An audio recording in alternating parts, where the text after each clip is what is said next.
Salam Bapak Ibu dan saudara terkasih di dalam nama Tuhan Yesus.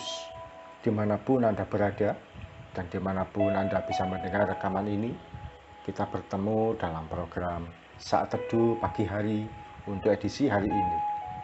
Sebagai dasar kebenaran firman Tuhan, saya akan bacakan dari 2 Korintus 5 ayat yang ke-7. Firman Tuhan mengatakan, sebab hidup kami ini adalah hidup karena percaya, bukan karena melihat. Sahabat Kristus, beberapa waktu terakhir ini ada banyak istilah baru yang beredar di kalangan anak-anak muda. Kita yang hidup di tengah-tengah generasi milenial ini pun akan terasa ketinggalan zaman bila tidak memahami artinya. Coba kita perhatikan beberapa istilah yang pada tahun 90-an atau bahkan awal tahun 2000-an pun belum ada. Ada kata healing untuk menyebutkan situasi jalan-jalan atau refreshing sebagai sarana supaya tidak stres atau untuk melepas kepenatan di dalam jiwa. Menyebut istilah liburan dengan harga yang terjangkau dan waktu yang terbatas pun kita mengenal ada kata staycation. Demikian juga Anda pasti pernah mendengar kata bestie untuk menyebut teman baik atau teman dekat. Kalau dulu mungkin ada kata sahabat, sohib, atau best friend. Sekarang kita harus akrab dengan kata bestie. Masih banyak istilah lain yang kadang-kadang saya pribadi tidak selalu tahu artinya. Hanya mencoba menggabungkan dengan kalimat yang mengikutinya, supaya bisa memahami maknanya. Sahabat Kristus, betapapun istilah, ungkapan, dan kata-kata boleh berganti dari masa ke masa. Namun demikian, dalam kehidupan rohani, ada satu bahasa yang tidak akan pernah berubah. Bahasa tersebut yaitu bahasa iman.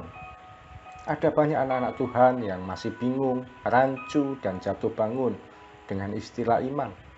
Namun dari berbagai versi ayat firman Tuhan, jelas sekali bahwa iman itu mengajak kita untuk percaya sekalipun belum melihat. Iman mengajak kita untuk percaya pada Tuhan sekalipun situasi hidup kita masih belum berubah. Iman mengajarkan untuk percaya kepada kebenaran firman Tuhan lebih daripada kenyataan hidup yang kita alami. Iman seringkali tidak mudah untuk dimengerti oleh orang lain, tidak mudah dipahami oleh orang lain, tapi kita percaya pasti jadi. Ada seorang teman yang berkata, ya kita hidup dengan iman, tapi ya masa tiap hari harus berdoa, modal dengkul. Kita akan tetap harus hidup dengan logika, kita masih hidup dengan kenyataan sehari-hari. Saya setuju bahwa kita masih hidup dengan kenyataan. Kita tetap jalan dengan logika. Iman tidak membuat kita kehilangan akal sehat. Namun, ada banyak hal yang orang lain tidak perlu tahu. Saat situasi rumah tanggamu berantakan, tidak ada solusi lain selain pisah. Semua buntu, harus cerai ini.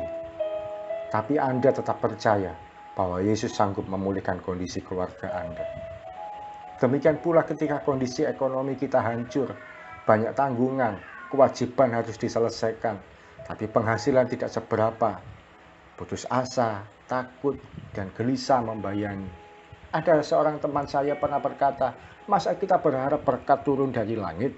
Saya mau sampaikan, sekalipun semua serba tidak mungkin, berkat dari langit bisa Tuhan kirim untuk kita. Mari kita hidup dengan bahasa dari kerajaan surga yang tidak pernah berubah sejak kapanpun. Bahasa itu adalah bahasa iman.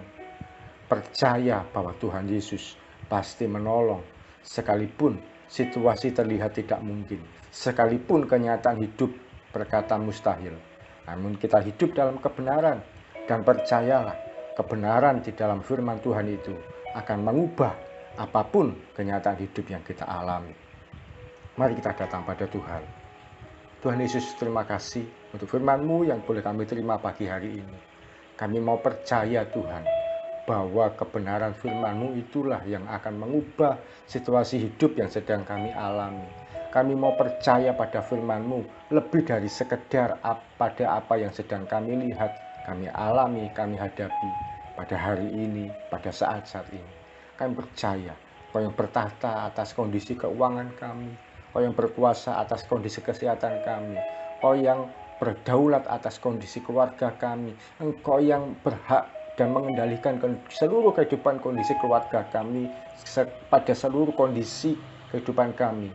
Sekalipun semua serba tidak mungkin, tapi kami percaya Engkau yang sanggup menolong, melepaskan, membebaskan, dan memulihkan hidup kami. Kami mau belajar percaya pada Tuhan. Sekalipun kami belum melihat kenyataan, sekalipun kenyataan hidup yang ada di depan, semua serba tidak mungkin. Kami percaya Tuhan Yesus itu baik, Tuhan Yesus itu ajaib, sanggup menolong, menyertai, dan memberikan kami kemenangan. Terima kasih Tuhan, kami akan mulai aktivitas kami sepanjang hari ini. Di dalam nama Tuhan Yesus, kami mengucap syukur dan berdoa. Amin. Mari kita belajar untuk percaya, sekalipun belum melihat. Dan percayalah, mungkin orang lain tidak perlu tahu apa yang kita imani, yang kita hadapi, yang kita sedang kuatkan. Tapi percayalah, satu kali pasti terjadi apa yang kita doakan, yang kita rindukan, dan apa yang kita harapkan. Salam dari saya Yogi Rarjo dari Mitspa Ministry. Tetap setia sampai garis akhir. Tuhan Yesus memberkati.